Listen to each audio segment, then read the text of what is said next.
Selamat pagi, Bapak, Ibu, Saudara sekalian. Sebelum kita mengawali renungan pagi ini, mari kita berdoa. Tuhan, terima kasih atas kasih dan pemeliharaan-Mu sehingga kami ada sebagaimana hari ini. Saat ini kami merindukan kebenaran firman-Mu untuk mengajar, mengarahkan, membimbing kami sehingga dapat menjadi umat-Mu yang sesuai kehendak-Mu. Kami serahkan doa ini dalam nama Tuhan Yesus, amin. Shalom, Bapak, Ibu, Saudara sekalian. Renungan kita hari ini diambil dari Yehezkiel pasal 22 ayat yang ke-30 yang berbunyi demikian. Aku mencari di tengah-tengah mereka seorang yang hendak mendirikan tembok atau yang mempertahankan negeri itu di hadapanku, supaya jangan kumusnahkan. Tetapi aku tidak menemuinya.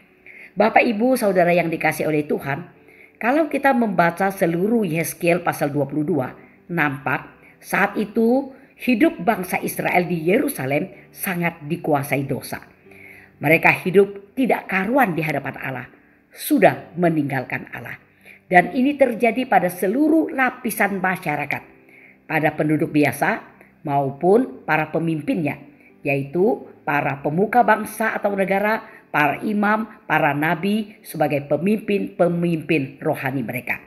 Sehingga saat itu tidak ada seorang pun hidupnya masih benar dan bisa melihat hati Allah sehingga mau mendirikan tembok atau mempertahankan negeri itu di hadapan Allah. Artinya mau berdoa syafaat di hadapan Allah bagi keadaan Yerusalem yang sudah bobrok tersebut. Yehezkiel 22 ayat 30 mengungkapkan, tidak ditemukan seorang pun pendoa syafaat bagi bangsa Israel yang sudah berdosa tersebut. Mereka tidak memiliki hati Allah untuk mendoakan pemulihan kondisi bangsa atau negaranya. Saudara-saudara, memang menjadi pendoa syafaat tidaklah mudah. Seorang pendoa syafaat mesti memiliki hati yang sejalan dengan hati Allah.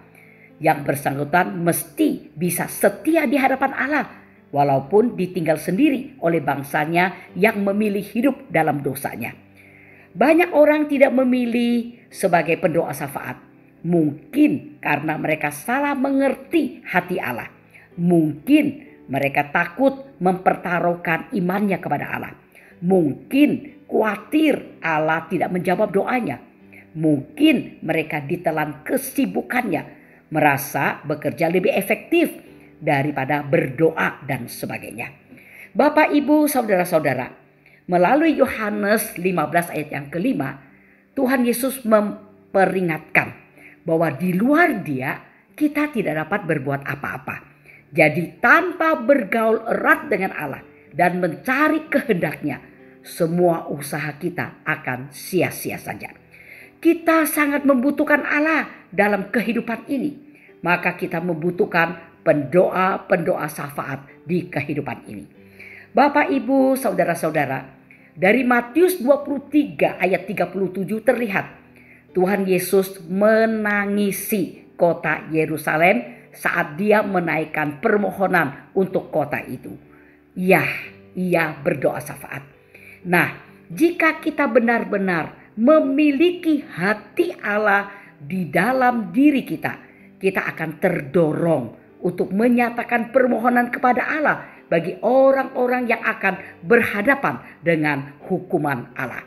Bapak, Ibu, Saudara-saudara, berdoa syafaat adalah kegiatan yang sepi. Kadang kita harus sendirian melakukannya dan kadang membutuhkan waktu bertahun-tahun lamanya. Namun hasilnya pun baru terlihat sedikit. Ya, memang tidak mudah sebagai pendoa syafaat. Tetapi pendoa syafaat sangat penting dan dibutuhkan.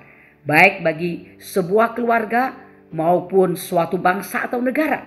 Agar keluarga, bangsa, negara dapat dijauhkan dari kehancuran karena dosa atau karena murka Allah atau karena penghakiman Allah. Kiranya kita bersedia menjadi pendoa syafaat. Amin. Mari kita berdoa. Tuhan, terima kasih atas kebenaran firman-Mu.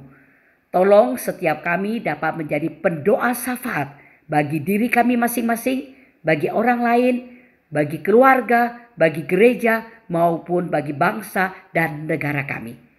Agar kami maupun orang-orang yang kami doakan dapat hidup sesuai kehendak-Mu, dijauhkan dari kehancuran, dari penghakiman-Mu, dari murka-Mu. Doa kami panjatkan dalam nama Tuhan Yesus. Amin.